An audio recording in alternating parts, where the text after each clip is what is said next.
Hello kabayan, magandang araw at magandang gabi kabayan. Mazda, kuwan tayo kabayan, CX-5 kabayan, 2019 model. Yung bumper pala kabayan, may scratch niyan siya. So, kailangan i-repair natin yung bumper, yung left side. I-repair natin yung pinaka-bumper niya sa gilid, tapos pati yung sa baba. So, dalawa yan sa kabayan. Yung kulay itim, kailangan pinturahan din yan. Repair yan siya. Yung molding naman ng fender, so bago yan.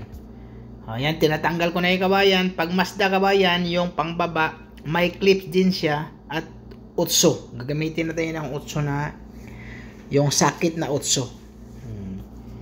Tapos may clip din siya. Yan. Tapos kailangan ibaba mo din yung cover dun sa plastic kasi sa loob may clip, may naka-clips pa rin yun siya. So nasa gitna, dalawa yan, kabilaan. So, kailangan ibaba mo yung plastic na yan.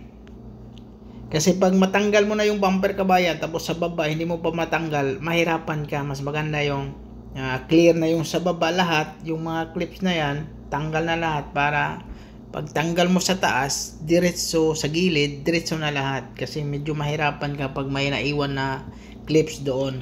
Kasi yung clips naman talaga, masigpit yan sa kabayan pag hindi mo na talaga matanggal yung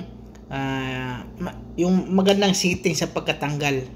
Katulad niya, medyo maipit na yung clip na yun, maipit, medyo mahila siya. Pag tatanggalin mo yun, mahirapan ka.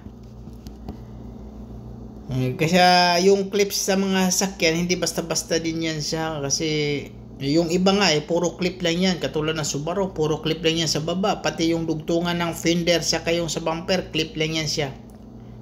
Yung sa taas lang nakabolt, pero matibay kabayan. Kasi yung clip naman kasi hindi basta-basta. Pero hindi katulad dati yung mga sasakyan dati na yung bumper hindi plastic ha, bakal talaga. Ngayon mga plastic na kasi ngayon lahat, halos lahat na plastic na. Yan katulad ng kabayan sa taas na naman tayo. Sa mayroong Phillips screw sa apat yan, yan. Tapos yun lang naman Phillips screw.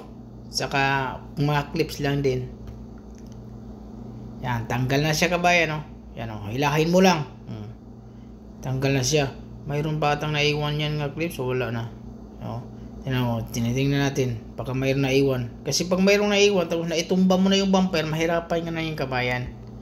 Mas maganda talaga yung tanggal na yung mga clips na lahat. Tapos yung tinanggal ko yung fog light na. Yan, kabilang fog light Tapos yung sa kabila tanggal na din. So, yan ang i-repair natin siya kabayan, yan Tapos pati sa baba. Yung molding, may bago yun. Yan. Tapos, tatanggalin natin yung molding. Naka-clips lang din yan siya. So, lahat yung molding na yan kabayan, naka-clip lang yan siya kabayan. Mayroon sa gilid, mayroon din sa gitna. Yan Tapos, hihila mo na yan tingnan mo. So, walang problema sa kabayan, yung clip na yan, hindi ganong masasira, hindi katulad sa iba. Ibang sasakyan, pag mga clips lang, ingatan mo yun. Pero pag masira, mayroon tayong mga bagong clips, walang problema yan. Tapos yun kabayan, kailangan tanggalin lahat natin yung dekorasyon ng bumper. Bago pinturahan. Mas maganda, tanggal lahat talaga. Yan So, kailangan tanggalin natin lahat dyan sa taas kasi hindi natin matanggal yung pinaka-grill niya. So, kailangan tanggalin natin dyan kasi may tornilyo dyan sa loob.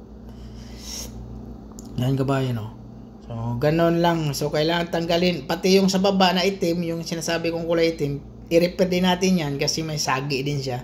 So, pinturahan din siya. Yun kabayan di ba? May naiwan dun sa taas sa grill, nakasabit. Tapos yan, tinanggal ko ngayon, i-repair ko din yan para pinturahan. So, dalawang kulay tayo ngayon. Yun, ang pag-repair na naman ng bumper kabayan, liha lang yan, katapat niyang kabayan. Medyo malalim yung sagi, so kailangan natin gagamit tayo ng 80. Yan So, 80 yung unang ginamit ko dyan. Kasi medyo malalim yung nakuhan dyan, napunit. Tapos 120, 180, 320 na tayo. Tapos hinaan natin yung ikot na yan kasi pag mabilis yung ikot na yan kabayan, gas masyado yung 380 kahit i-primer mo. Grabing kuhan yung primer, yung hindi siya makinis.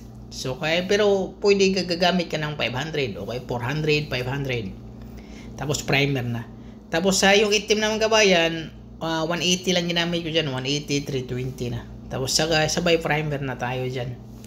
O ganun lang kasimple kabayan. Pero kabayan, huwag kalimutang mag-subscribe sa ating channel kabayan ha, para marami tayong mga tips and tutorial. So ingat kabayan palagi. Maraming salamat. Huwag kalimutang mag-subscribe kabayan.